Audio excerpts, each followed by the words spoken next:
6 akan membahas tentang kerusakan lingkungan dan etika manusia terhadap lingkungan. Degradasi lingkungan adalah kerusakan terhadap lingkungan melalui penipisan sumber daya seperti udara, air, dan tanah. Hal ini didefinisikan juga sebagai perubahan atau gangguan terhadap lingkungan yang merusak atau tidak diinginkan, yang mengakibatkan lingkungan menjadi kurang atau tidak berfungsi lagi. Ini dapat disebabkan oleh alam seperti gempa bumi, gunung meletus, dan tsunami. Nah, adapun kerusakan yang disebabkan oleh manusia seperti banjir, polusi udara, pencemaran lingkungan, dan longsor. Nah, pada video kali ini kami akan membahas kerusakan lingkungan yang disebabkan karena kegiatan manusia. Kerusakan lingkungan yang pertama adalah banjir. Banjir merupakan bencana alam yang sering kita jumpai. Salah satu faktornya adalah tersumbatnya aliran air karena sampah. Menurut Badan Nasional Bencana Penanggulangan, melaporkan terdapat 749 peristiwa bencana alam di Indonesia sejak 1 Januari sampai dengan 31 Maret 2023. Faktor lainnya adalah kurangnya daerah resapan air, karena adanya pembangunan yang mengharuskan melakukan penebangan pohon. Kerusakan lingkungan yang kedua yaitu polusi udara. Polusi udara adalah masalah kesehatan dan masalah lingkungan yang paling besar di dunia.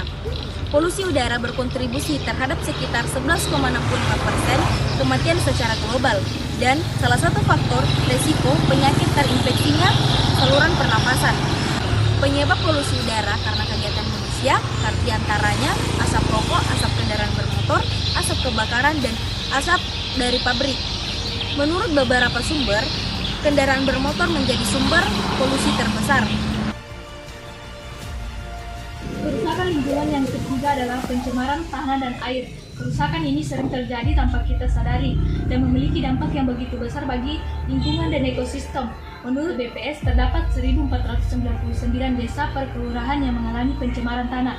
Pencemaran tanah ini dapat disebabkan oleh aktivitas industri, kegiatan rumah tangga, dan kegiatan pertanian melalui penggunaan pestisida. Tak hanya pencemaran tanah, sejumlah desa kelurahan yang tersebar di 34 provinsi di Indonesia juga mengalami pencemaran air dan udara.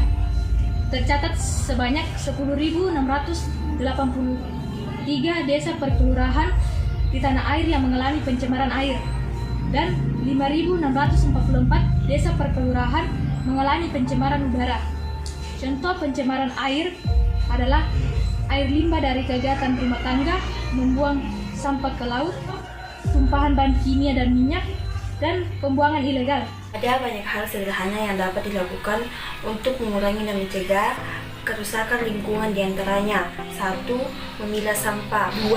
Mengurangi penggunaan kantong plastik, 3. Menghemat listrik, 4. Mengurangi penggunaan air dengan cara mematikan keran saat tidak digunakan, 5. Mengurangi penggunaan kendaraan pribadi, 6.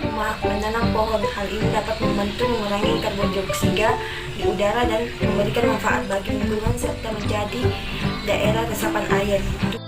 Baik, itulah tadi penjelasan tentang beberapa contoh kerusakan lingkungan yang disebabkan karena kegiatan manusia yang sering kita jumpai di sekitar kita, serta penjelasan tentang hal-hal sederhana yang dapat kita lakukan untuk mencegah kerusakan lingkungan.